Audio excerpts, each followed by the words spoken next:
going, man? Come back. It went with the music. Your hat is whack.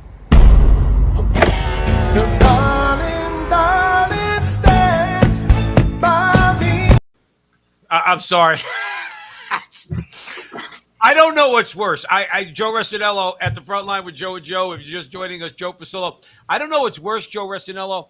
Over my shoulder, my wife and my son are watching the debate, right? I could hear Joe Biden literally like about to die, okay?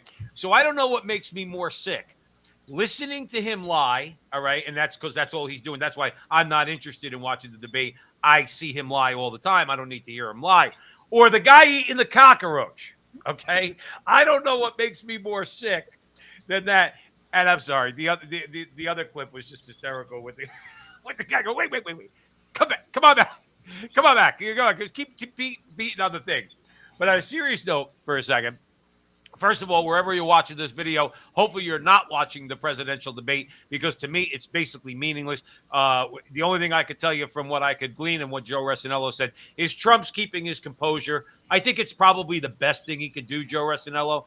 Keep his composure. Don't go off the rails. Let Biden implode and start talking gibberish because that's what he did. You know, Trump actually won the abortion part. Not that we would agree with it, but we won't talk about that right now. But the thing is, yeah. On a more serious note, eating cockroaches, people think that that's funny. But, Joe, that's coming soon to a theater near you. Or should I say, coming soon to a 15-minute city near you. Because no matter how much people say things are far-fetched, Joe, that's not that far-fetched, to be honest with you. I mean, you know, if you think about it, you look at Canada, which is a disaster. I don't care what anybody says. The only thing I would say is that my understanding, Joe, you can illuminate me a little bit on this, is that the Conservatives won in Toronto. Am I correct in saying that? Yeah, they won Toronto St. Paul, which is a strong liberal area. Basically, this is the first time that the Conservatives were competitive since 1980. Wow. Trudeau says that he now hears the concerns and frustrations of the people after the by-election loss. I mean, after 9 years, now you hear the concerns and frustrations of the people. I mean, this is actually monumental in many, many ways. Just to give you some numbers, 1993, plus 30 liberals. 2000, plus 33 liberals. 2021, plus 23 liberals. And in this particular election, the Conservatives won by 1.5%. Again, this is a strong liberal That's a area. big swing. And the huge. And the Conservatives did not think they would win before the election. So that's an indicator. It does seem that people are starting to wake up. I mean, to be truthful with you, is this what it took to get bludgeoned, though? In all honesty, it took this to be bludgeoned to death. Well, maybe some of those people actually, like you made a very good point. Justin Trudeau now all of a sudden wants to say that he understands the frustration and concerns of the Canadian people. What the truckers convoy didn't convince you of that, Justin?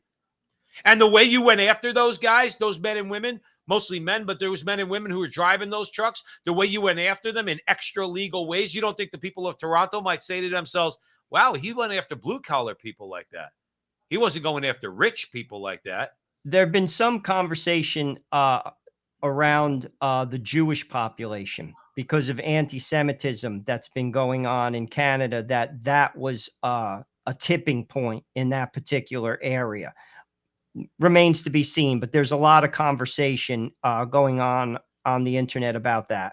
Well, let me tell you something. I don't care whether you're talking about America or Canada. If you're just joining us here at the front line with Joe and Joe, we are going live across, across social media. So wherever you're seeing this, please help us. See, it's an interesting question when it comes to the Jews, because wherever you stand on what our policy should be towards what's going on in Gaza, okay, the fact is the champions of this, I would say, I mean, I've heard anti-Semites my whole life. These guys take the cake, and they're all leftists. They're all leftists. And the Jews might be saying to themselves, both in Canada, maybe in Brooklyn, maybe in Paterson, New Jersey. Maybe they're turning around and say, or Passaic, New Jersey, and they're saying, I usually vote Democrat, but they're being quite hostile. And you really, again, wherever you stand on what our policy should be, you really can't blame them for that. No, absolutely not. I mean, I was in Lodi, New Jersey on Sunday, and I saw a car with spray paint on, well, like that white, it's not like paint, but you could make like a sign on your windows, all anti-Jewish. Israel kills babies. This is in Lodi, New Jersey. I have a friend that lives in Teaneck who I work with, who's Jewish. He said people are driving through the neighborhoods shouting. So, I mean, like, that is scary. Like, if you're Jewish and you live there and you mind your own business, you have nothing to do with what's going on in Gaza. And frankly, irregardless of what your position is, you don't have a right to terrorize people. Well, see, that's not my an problem. American way. That's not the American way. No, it's not any way. It's just wrong.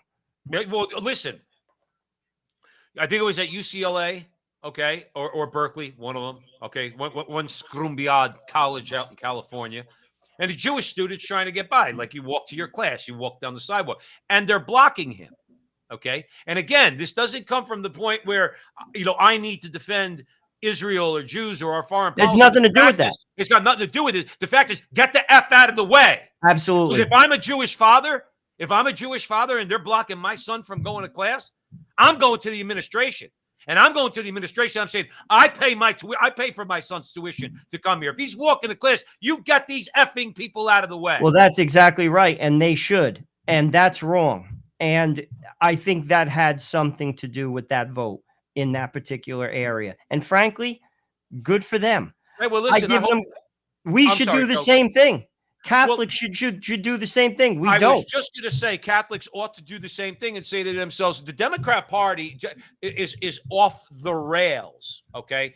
You see, I would caution some of our Jewish brothers and sisters too, when they think there's contention between Catholics and Jews. Okay. If you think that that's bad, go look out your window, because those people aren't Catholic, the ones that are calling for your destruction. They're not Catholic, the ones that are blocking your kid from going to class. These are mostly radicals, mostly probably atheists, secularists, communists, Marxists, okay? They're the ones who are showing they're your real enemy. So I would just throw that out there. But let's pivot back to Canada for a second, because I think Trudeau is trying to, I don't know, is he going to try to save himself with working class people by targeting the rich? I don't know, but evidently he proposed or he was able to get through a capital gains tax hike. All right. Did he get it through, Joe, or he's proposing? He did, but to be honest with you, the way it sounds, and we're going to play the clip, it's not just targeting the rich. It's going to also hurt the middle class once again. Let me play the clip. Doing announced in their last budget, and they just voted on it. Okay, the Liberals, the NDP, and the Bloc all voted to hike the capital gains tax.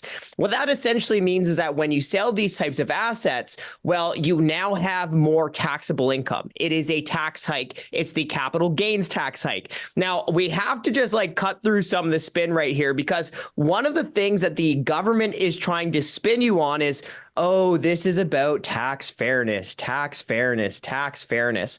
Well, hold on a sec. If this was really about tax fairness, and if you really were just worried that lower and middle income Canadians are paying too much tax versus other income levels, well, then somebody's taxes would be going down. Right? It wouldn't just be a tax increase, but all that is happening are that taxes are going up.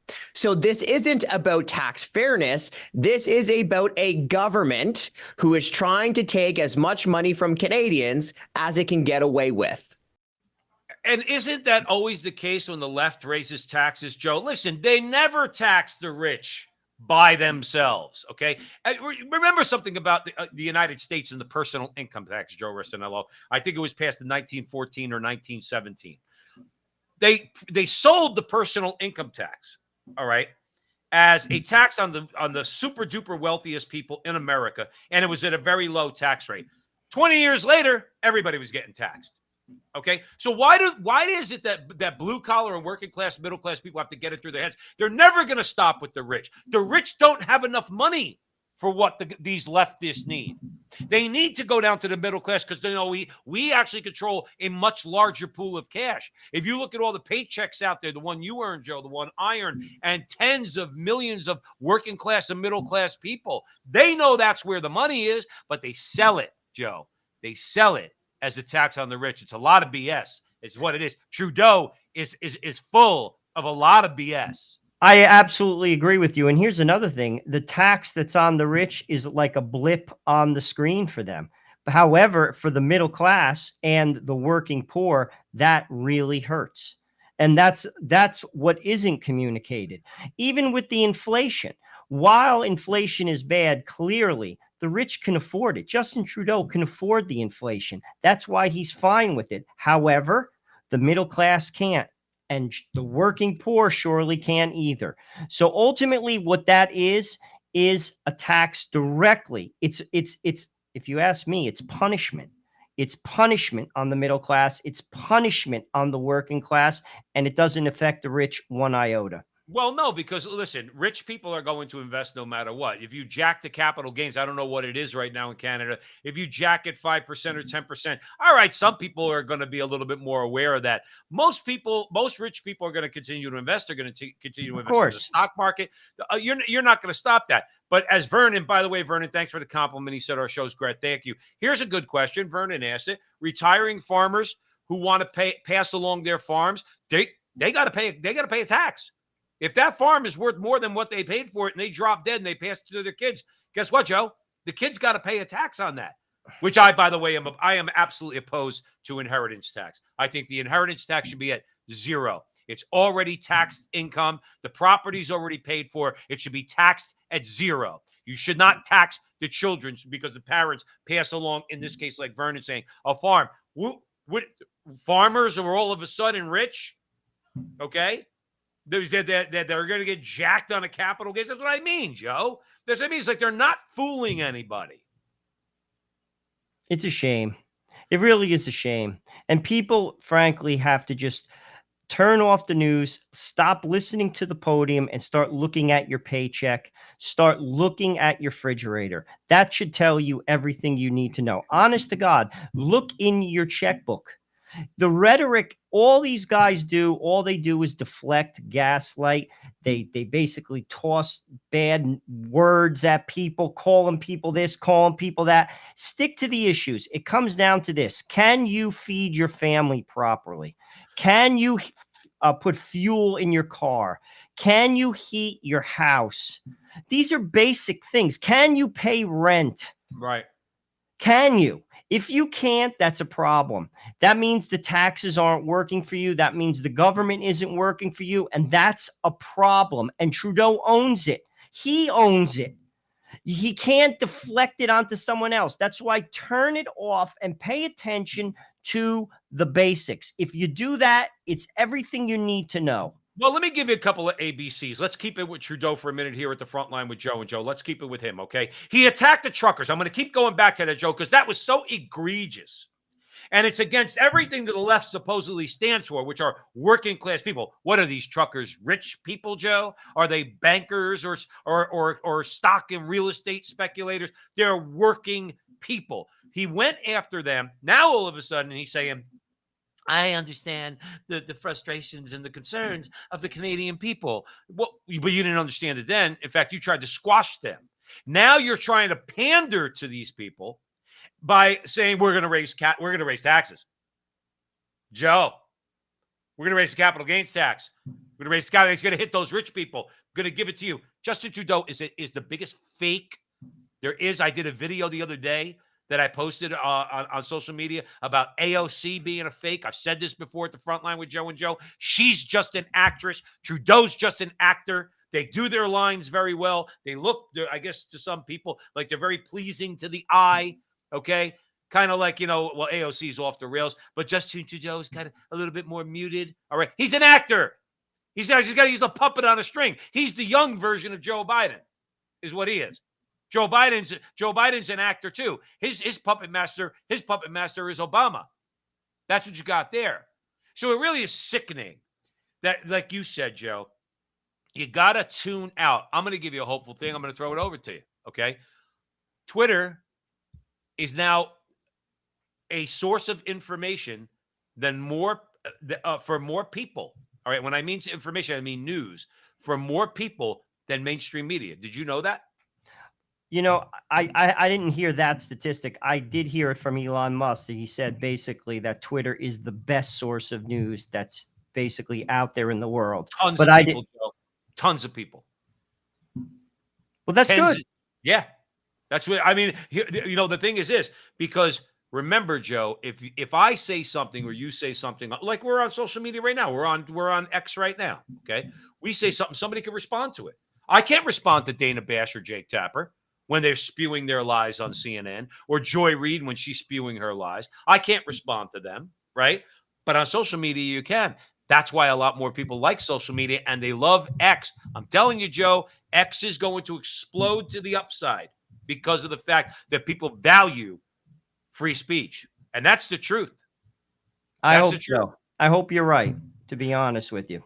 Well, the thing is this. I mean, you're dealing with mainstream media. Again, I'm listening to it over my shoulder. My wife and my son are watching the debate. I don't know what compelled Donald Trump to do a debate on CNN. My bad, Joe. My bad. Trump, and I'll tell you as well, is I give him a lot of credit for doing this debate on the terms that were effectively set by Biden. Hosted by CNN in Atlanta without a live audience would be the equivalent of Joe Biden agreeing to do a Fox News hosted debate in Alabama with 3,000 live audience members. So I give Donald Trump a lot of credit for that. If you're going to lead the country, you got to be able to show up, and that's exactly what he's doing. I want your opinion on this.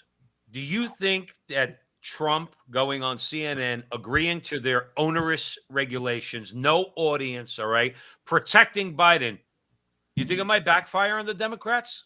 Well, it could. I watched a little of it. Joe does not look sharp, in fairness. That's being objective. He's mumbling. He doesn't even look good in his face. Obviously, Trump had some success on CNN. They invited him to a town hall, and it was very successful. So I think he wanted to leverage that. He thought maybe he could reach potentially some folks that wouldn't see him on another channel. I think that was the idea, but I wouldn't have done it. What I would do, frankly, is, to your point, I would go on alternate source media. I think the CNNs, the Foxes, they're dead. ABC, it's dead. You go on Joe Rogan, you go on Russell Brand, you could have Elon Musk interview you on X. You could go on like Joe, he could come well, on. there you go. There you go. But that's what I would have done. And frankly, those type of like conversations would get, like, no lie, 100 million views. Like, you could look at like an interview from, say, Russell Brand on the upside. He'll get over 500,000 views. Right. That's more than a CNN show, like by far. Do you So think? Let me ask you. You got a quick question. I'm going to throw it right back to you here at the front line with Joe and Joe. Do you think that maybe Trump knows that if he was to go, maybe not Rogan so much, but he went to Tucker Carlson, Russell Brand, maybe he thinks by going on CNN, knowing that the CNN audience is ready to see him go like ballistic and go unhinged, maybe he's going to spend an hour on CNN just to show people he's very calm, he's very measured, he knows how to answer the left, he's not afraid. Okay. And maybe he could pick off some votes in the middle, because people will, after the debate, will go, well, they tell me Trump is crazy, but he didn't look that crazy. Well, I think that was the strategy. I think it was to speak to an audience that he wouldn't usually speak to potentially pull them. But to be honest with you, there's a lot of risk there. I mean, like, you have clearly they're going to give the advantage to Trump. He knows that. Everyone knows that. Biden. I mean, that's any person that's objective. And I wouldn't have done it.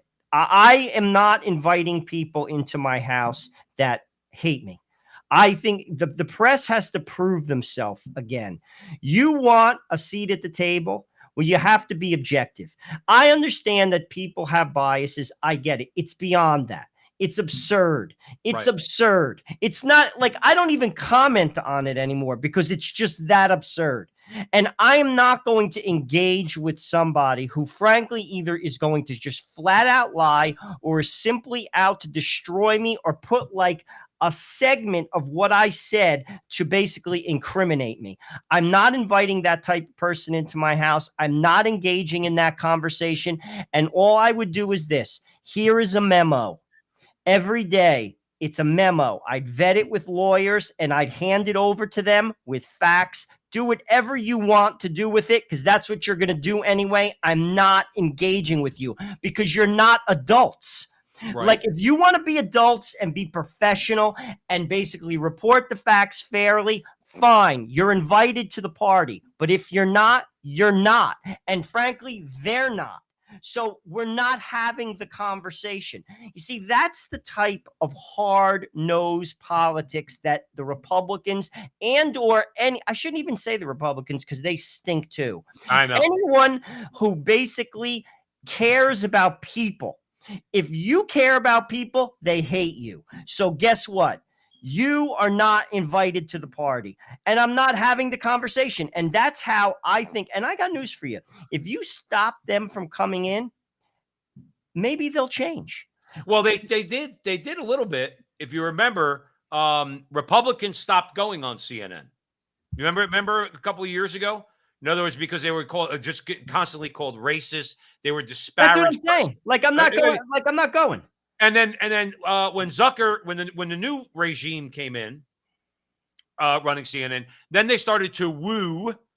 There's a word for you, Joe. They started to woo the Republicans to come on, say they were like, well, what's going on? It's like, dude, your reporter, so-called reporters and journalists and interviewers call me a racist. That's right. Because I'm not in favor of 10 million people coming across the border illegally. And I'm a racist. Why would I come on your station? That's right. And that's what people, in all honesty, that's how I would treat it. I would not, you're not invited. You want to be a professional? You want to be an adult? Then you're invited when you are one. If not, have a good day. And that's just how I would handle it. And I wouldn't have done it. Vivek puts an angle on it. And there's, I'm not going to say it's, he's entitled to his opinion. And it, there's some truth to what he's saying. It's whatever, you particularly feel. I personally, though, I think the press is absolutely, positively the enemy of the people. They're absolutely, positively part of the establishment, absolutely, positively propagandizing all of the information. And that is part of the reason why people, frankly, are misinformed and, frankly, walking off the cliff. They're walking off the cliff. They don't have the facts, and not everybody digs deep for them. Let's be honest. That's just reality. And they take a lot of what these people say as gospel. And frankly, it's nothing more than spin and propaganda. That's Fox News too, by the way. Oh, yeah. No. Let me just be very clear for people. They stink too. Turn it off. Do your own research. There are plenty of smart people that if you want to do research into an issue, whatever the issue, say it's immigration, there are plenty of smart people. We have access to such information through the web.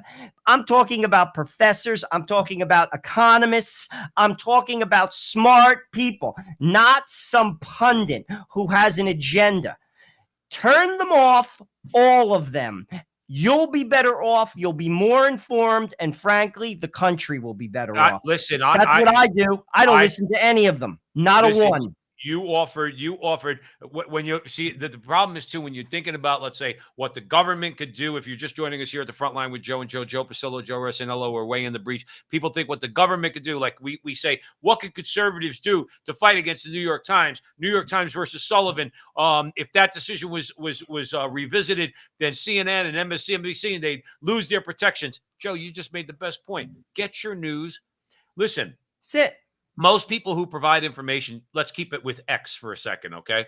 Most people who provide information are taking it from a news source of some kind, and they're posting it on X, okay? Now, they get views for that or whatever the case might be, but that's a news item. Now, I could choose to look at it or hear it. Now, somebody else might post something else, okay? That might counter that. But what does it require me to do? Think. I got to use my own brain. Put the remote control down. And that goes, hey, listen, I don't I couldn't tell you, Joe Rossinello, the last time I watched Sean Hannity. I couldn't tell you. Dude, I don't watch anything. Fox is nothing more than regurgitated talking points. They don't connect the dots. They're no different in many ways than CNN. And if you ask me, they're there to rile up the base. Anytime Fox pushes an issue a little bit too far, they get reeled back because that's not what they're supposed to do. They're not there to connect dots. All they do is regurgitate talking points, no different than what CNN does. There's no thinking involved. Anyone could do that. Any person who has, say, a law degree from a better than average law school that could read a teleprompter can do that. Anyone. There's no skill in it. There's no investigation to it. Let me throw it None. Zero.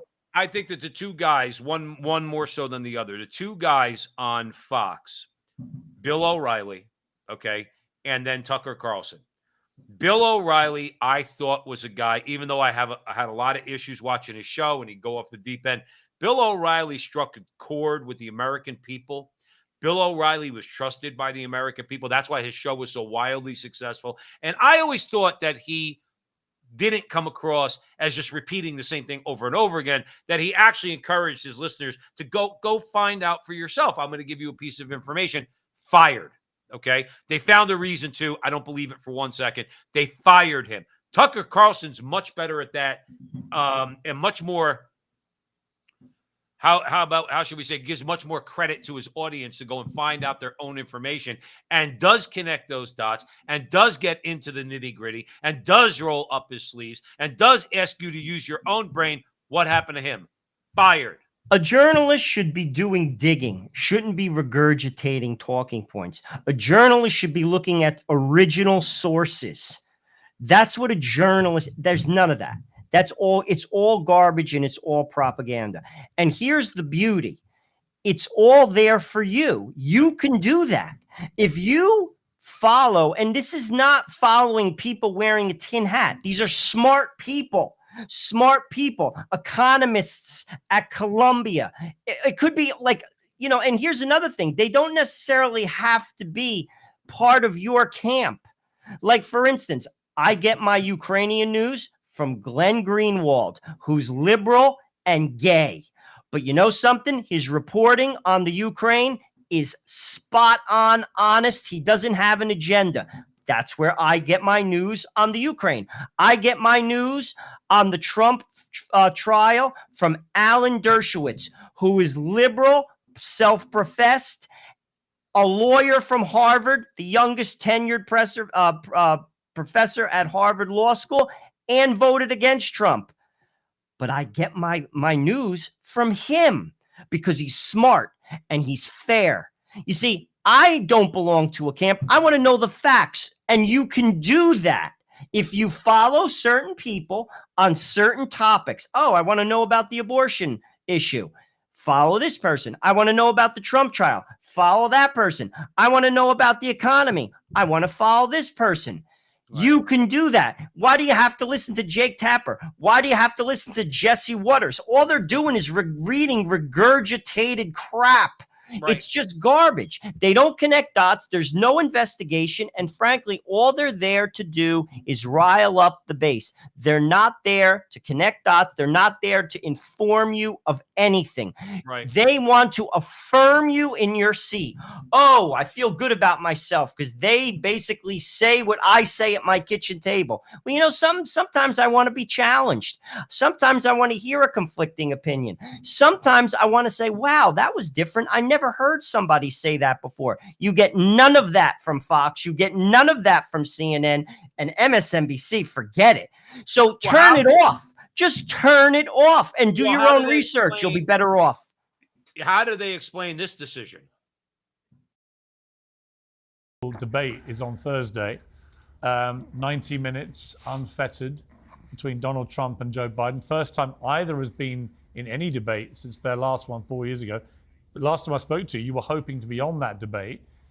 Do you feel you should be there? Yeah, I should be there. I mean, honestly, nobody should be there because nobody qualifies under the criteria at CNN established, and because nobody has 270 delegate enough, are on the ballot enough states to win 270 delegates. I'm the closest. Neither of them have any delegates at this point. Plus the other criteria that I have 4 polls from 12 separate polling organizations that put me at 15% or over. I met that.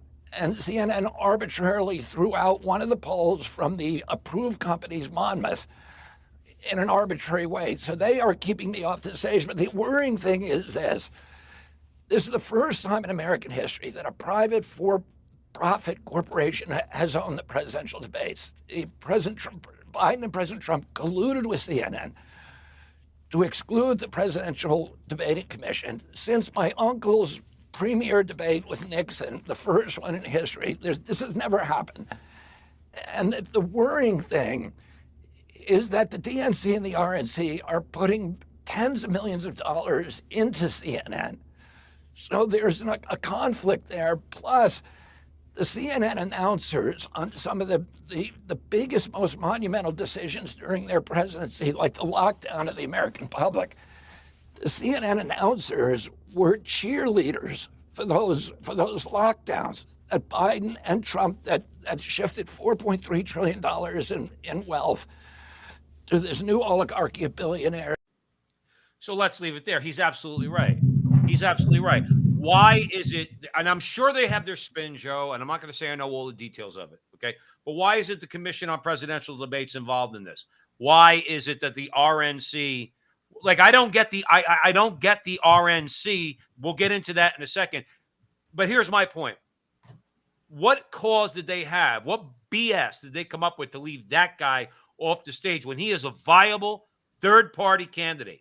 Viable. 100%. Right? And he makes a very valid point, and he should be there. If they gave him a shot, he could have been, he could have gotten in there and messed things up. I'm not saying he would have gotten elected, but he could have messed things up like a Ross Perot or a Pat Buchanan. Okay, remember, Pat Buchanan was a threat to the establishment Republicans, okay? And then the Republicans attacked Pat Buchanan and they put Bob Dole in there, okay? The safe guy who ended up losing to Clinton. But the fact is, they love to complain about the threat or talk about the threats to democracy all the time. This guy's a threat to democracy. That guy's a threat to democracy. You know who's a threat to democracy? CNN. You know why we know that? Because they wouldn't let RFK Jr.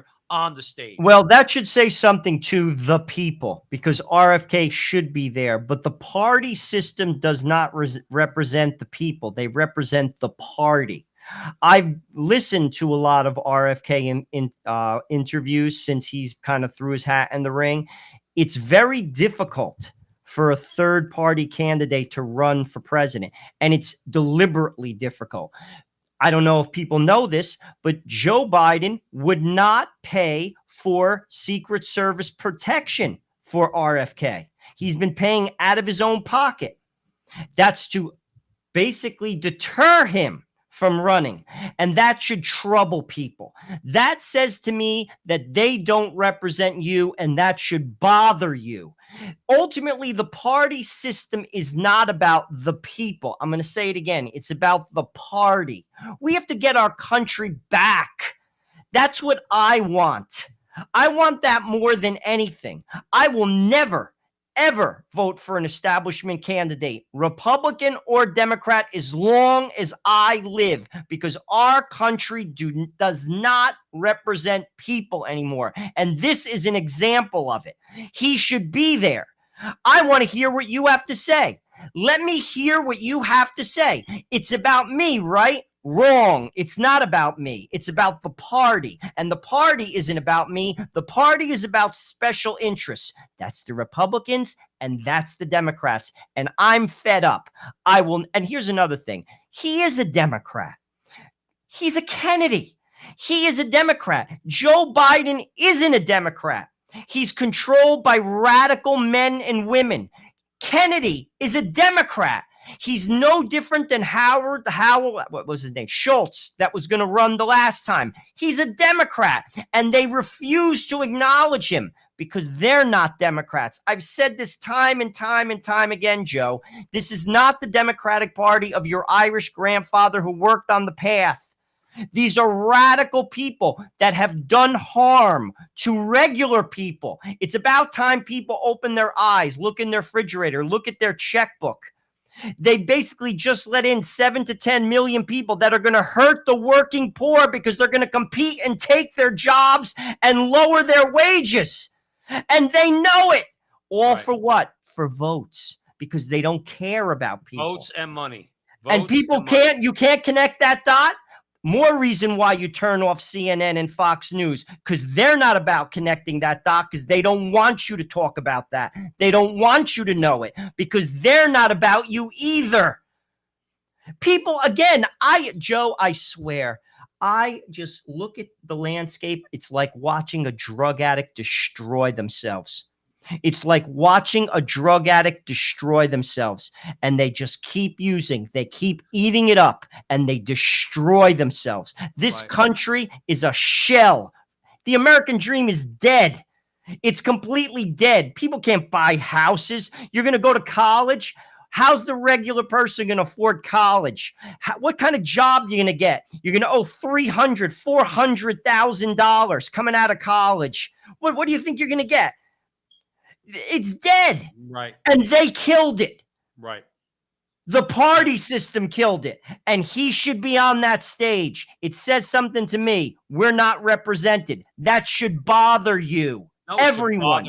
It should bother anybody that the fact and let's be clear why he's not on that stage, because of words we can't use on social media that begin with C and end with D with a V in the middle that caused a problem back in 2020. He's got a lot to say about that. He was talking about that in that clip. He mentioned the $4.2 trillion that you mentioned on the show a million times that was transferred from the working class and the middle class going to the corporations and the super duper rich people. Now, again, if RFK Jr. was even moderate on abortion, even moderate, I could vote for him. As it is, he's right in lockstep. No, I'm not voting for him. I respect. No, I didn't say that. But here's the thing, though. He would shake things up enough that he would get people thinking, and that's exactly what they don't. And that's a problem. If you're a journalist, you should want that, right? Right? Isn't that what a journalist does? That brings news to people, but they're not journalists. Right. None of them are. It's a dead field. It's a dead field. And it's sad. And again, people should connect that dot, Joe Pasillo. Honestly, people, they just put their blinders on. They want to just listen to what they want to listen to. They want to listen to friggin' Jesse Waters. Oh, Joe Biden just drooled on himself. Who cares?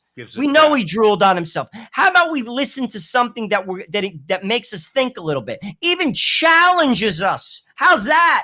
Right. We don't just sit in our own echo chamber. Say, "Wow, I never thought of that way." That's interesting. Well, you talk about real journalism, okay? How about this? Greatest journalists of our age. He spent his entire adult life bringing previously concealed facts to the public about what our leaders are doing. That is the very definition of journalism. Yet Julian Assange is not a hero in America's newsrooms. He's an enemy. Assange made the mistake of offending the media's real constituency, which is not the public, but the powerful. For doing this, journalists accuse Assange of being what they are, a political operative posing as a reporter.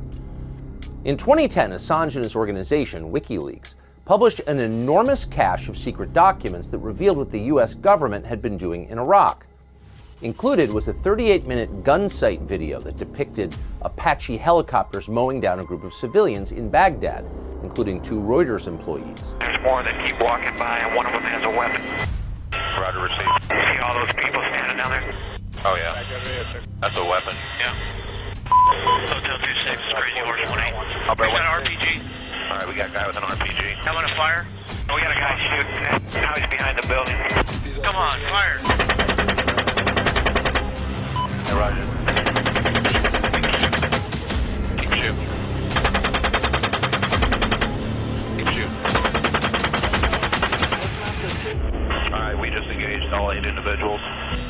The video was a problem for the government because officials had lied about what happened that day. At one point, the Pentagon claimed the video didn't even exist. Assange proved that it did. Let's leave it there. Assange proved that it did. Now, you just got done, Joe Rossinello, here at the front line with Joe and Joe talking about real journalism. I'm not a particular fan of Julian Assange or of WikiLeaks, but if he publishes things that make me uncomfortable, and as long as he's being truthful and he's putting it out there like he did with that clip, then guess what? He's doing his job. And the American people should know that. If your government is willing to spend your money, you should know that. And then you should decide through your representatives if your government should go into that conflict. That's what a constitutional republic is, right? Wrong, because we don't have a constitutional republic and our vote means nothing. That is the fact. You should know that, irregardless of what you think of Julian Assange. And by the way, they put him in prison. He spent 5 years in a real jail. A real jail. For what? For telling the truth? Right. For telling the truth? This is what these benevolent countries of the West are all about. Oh, they're so benevolent. They're so good. They're so for promoting democracy all over the world. There's nothing more democratic than free speech and freedom of the press. There you actually have an individual that is actually giving information to people, doing investigations, and they shut him down. What does that say? That says you're controlled. That says you're spoon-fed. And frankly, I don't want to be spoon-fed and I don't want to be controlled. We're born free. God created us all to be free. This country says that we're free, but are we free? We're misinformed. And when you're misinformed, you vote wrong. And when you vote wrong, you slit your own throat.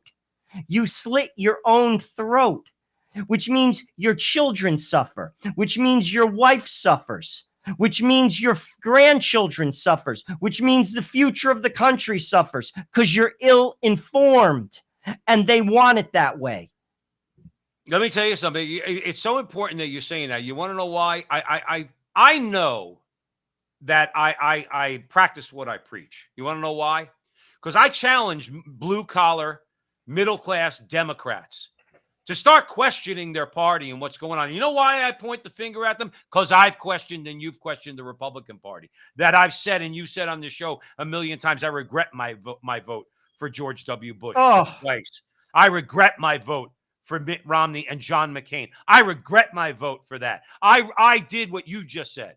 I said, I can't listen to these people. I can't listen to everything they spoon feed me with. I didn't like Julian Assange because Julian Assange, in my view, made George W. Bush look bad. And in hindsight, guess who was wrong?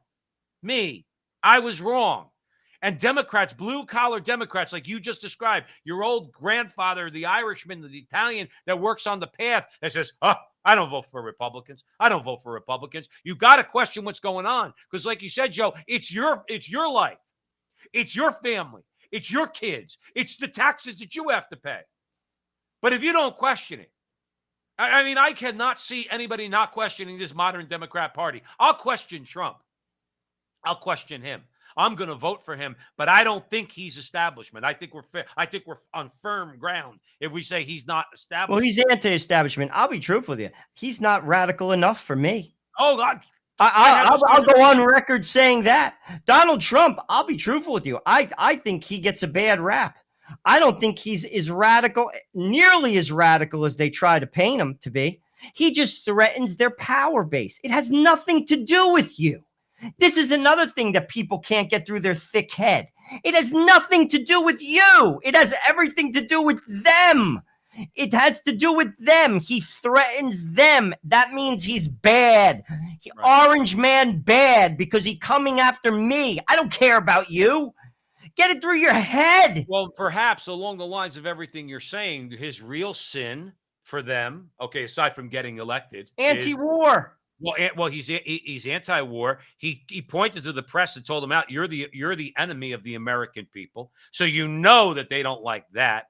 He recently said if he gets reelected, the first thing he's going to do is abolish the Department of Education. You know they don't like that. He does enough for me to get excited about him on a political level. Let me be clear, Joe Rossinello. He's not going to do a damn thing about abortion. I don't care what Father Stephen Imperato says, and I love Father Stephen Imperato. Donald Trump's not doing anything about abortion. He just said it in the debate. He just said it in the debate. No, I heard it. He just said that he's for the abortion pill, which is a disaster. It's a disaster. A So you can forget disaster. about the Hurting abortion women. pill. Hurting women. You're Right. basically allowing a woman to be a doctor who doesn't know if a woman takes that pill in, like, say, the 9th week, the 13th week, you have a fairly large size child in your body. It doesn't just pass through your system. And here's another thing. You go to the emergency room, they may misdiagnose it. You die. You die. And, Right. and they just said it in the debate. 2 out of 3 of the abortions conducted in America are through that pill. That pill is dangerous. You don't have the ability. No one does. You're not a doctor. It's like basically like writing a subscription for medication for yourself. You didn't go to med school. You don't know what that does to you. And yet they're perfectly fine with it. That's going to hurt women infinitely more than putting some type of limitation on abortion. It's disgusting. Again, ill-informed people. Well, the thing is, ill-informed people. totally right, Joe Resinello. Totally right. No question about it. People knew, if people bothered to want to know about abortion rather than just listening. Again, you gotta take off the things, the earphones. You got to put it down. Stop listening to the propaganda. And why don't you go find out what actually occurs in an abortion? You want to know why they don't want that? You want to know why Planned Parenthood doesn't want women to see a sonogram? Because what they're going to see and what they're going to learn is, you know what? I might have to question my view on this because it's actually a baby. But getting back to Trump for a second, okay? He pushes their buttons in ways that, okay, he's going to be better on abortion. He's going to be better on judges. All right, so I'm going to vote for him. But then on that political level, if he abolished the Department of Education, I'm going to be a happy guy.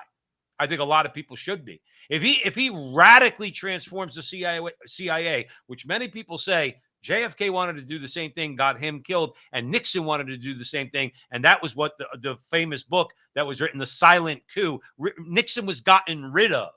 Okay, the same way they tried to do with Trump. Those things that could get you excited is when he's going to go after. I guess let's use the words that they use. Go after the deep state. But then you got to ask yourself, what is the deep state? Knows those politicians don't really run jack shit. It's what Trump likes to call the deep state. The deep state real. It's real. There's a bunch of people that run the government. Who are they, though? Well, there's a lot of money. There's heads of immense corporations that have incredible financial control and influence on politicians.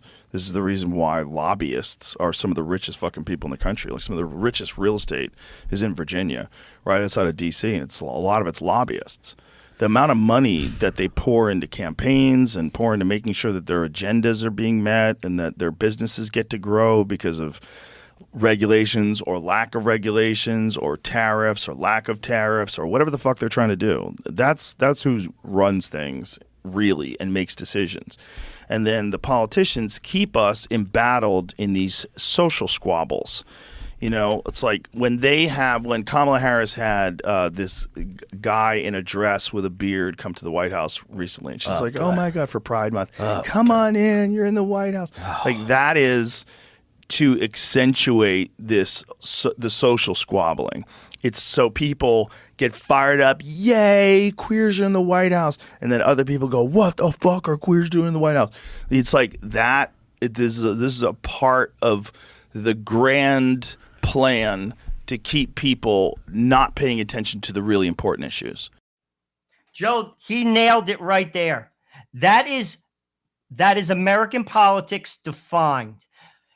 It is made to keep people divided, and that is what the rich want. You know that the Koch brothers, they give to both parties. They're above the political fray. Do you know that 7 out of 10 of the richest counties in America, look it up in Wikipedia, 6 are in Virginia, 1's in Maryland, all around the Beltway. That's who controls the government, people. Get that through your head. Do you actually think that a mailman that's elected to Congress is going to tell a billionaire what to do? You are dreaming. It doesn't work that way. Right. I invite all of you to look at an interview with Tulsi Gabbard and Russell Brand, and she breaks down a day in the life of someone in Congress. And all she does, she says that congressmen do is go to lunch and meet with who? Donors. Donors. What does that say to me? That's their constituency. If you were their constituency, they would be meeting with you. Instead, they have some kid that's 20 years old, that's an intern, that looks at your stupid letter and sends you a form letter back, or takes your letter and puts it in the shredder and laughs as he or she reads it. That is what they think of your letter. Right. And I know that because I did that. I worked for the third most powerful person in the state of New Jersey when I got out of college, the majority leader of the assembly in New Jersey, Paul DiGattano, third in line for to be the governor. I read the letters. These people meet with the donors. Right. That tells me everything I need to know. And what he just said about the divide, that's why there's Fox, and that's why there's CNN, and that's why they want everyone arguing about something that's never going to be resolved. And they know it. They are afraid that if they didn't do that, and actually people saw what it was for real, they'd lose their job. So they have to keep you distracted. That's why they're censoring on social media. That's why they want to shut down X. That's why they want to shut down Rumble. They have shut down Rumble in France and in Brazil. And also, X had to make concessions to stay open in Brazil because it threatened Lula, who's the president. Right. You can't have that. When the lie loses its power, you have to censor. Does that represent you? Does that make you free? All these countries, oh, we're democracies. We're by the way, Macron just dissolved parliament in that's France. right. By the way, Zelensky took away he what's it called? He controls the press. We're spending our money for a country that controls the press and stopped elections. There's no more elections. He said, in the name of war, we can't have elections right now. Is that a democracy? Right. By the way, did CNN tell you that? Glenn Greenwald told me that. Right. A liberal gay guy. Because he's truthful. And that's who I listen to. So why don't you try to listen to some other sources, connect some dots, and have some original thoughts? Instead, you listen to friggin' Jesse Waters, who's reading from a friggin' teleprompter, or you listen to Jake Tapper, who's doing the same damn thing, and they own the same suit. Well, listen. Oh, by the way, so I'm getting a recap from our producer on the debate. So we'll just let's cut to that real quick. This country, and I want to keep it open. And we did a great job by shutting it down. Wait a minute, Joe. Let me shut you down for a second, Joe. Just for 1 second. I don't wear masks like him. Every time you see him, he's got a mask. He could be speaking 200 feet away from it. He shows up with the biggest mask I've ever seen. You could never have done the job that we did. You don't have it in your blood. You could have never done that job. I know how to do the job. I know how to get the job. Well, you didn't. It's on the ballot in the court. I don't think so. In the court. Well, there's nothing happening there. Donald, would you just don't know her now? Make sure you, in fact, let people know you're senator. I'm not going to answer the question. Why would you answer that question? The question is, the radical left. Will you shut up, man? Listen, who is on your list, Joe? Who's on your list? Gentlemen, not by much. I beat him a whole hell of a lot. I'm here standing facing you, buddy. Pocahontas would have left 2 days early. You would have lost every prize. All he knows how to do it for Tuesday. You got very lucky. Here's the deal. I got very lucky. I mean, you get very lucky tonight as well. Mr. President, can you let him finish, sir? No, he doesn't know how to do that. He has. You'd be surprised. You picked the wrong guy, the wrong night at the wrong time. Listen, you give him better health care at a much lower price. Because by the way, he doesn't know how. He doesn't know how to do that. I've already fixed it. And that's pretty much the way the debate went. That's how it went. Any final thoughts tonight, Joe Rossinello, on debate night? Well, I'll in tell you what. America? I think we covered a lot. I mean, a takeaway for me from tonight is the RFK piece. Why isn't RFK up there? Today is a debate. He's going to be on the ballot. He should have been there. If it was fair, he would have been. Right. And he's not. I think that says something. And I'll be honest with you. Also, I think what we touched upon, Joe, about connecting dots, looking to original sources, not listening to just a people in your echo chamber, listening to sources, to be honest with you, subject matter experts in certain issues. It's not about the party. It's about the people. It's about you. It's about your family. It's about your kids. It's not about the party. The party doesn't care about you. Get it through your head. You think Joe Biden's taking one for the team, for the Rossinello family? He could care less. He'd walk over my dead body on the sidewalk.